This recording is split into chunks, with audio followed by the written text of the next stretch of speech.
มันไปสิไปดังรุ่นน้องสบายดีลูกสบายดีถ้าน้องหาหยังหาขี้ยัดนี่น้องเขียดนี่เขียดน้อยย่างเบิ่งแล้วมันเต้นแล้วเจ้าขุบเด้อเห็นบ่ไอ้โน่ย่างไปก่อนไอ้โน่ย่างไปก่อนแล้วมันเต้นนี่มันเข่าหลืบไอ้โน่จับมึงดูจับขามันอุ้ยนุ่มนิ่มนุ่มนิ่มพอหนูอยากเลี้ยงมันอย่าลักซักภาพหนึ่งจริงยังซ้ายขวายังไว้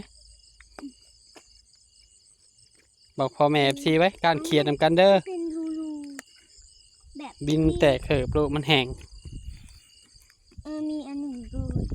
ลอยแบบ เดินแม่ดูได้อย่าบ้องสิเกิดหนูเลยอย่าขับไป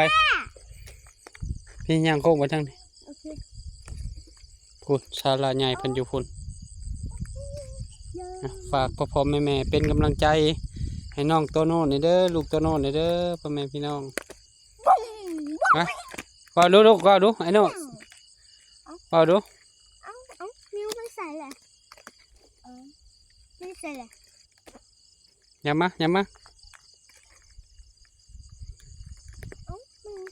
มันแย่การเขียดดินมันแตกเขิบเลย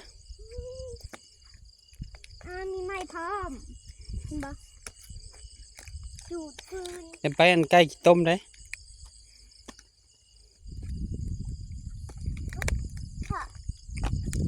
อย่ามามันยังสุ่มอยู่มันยังสุ่มอยู่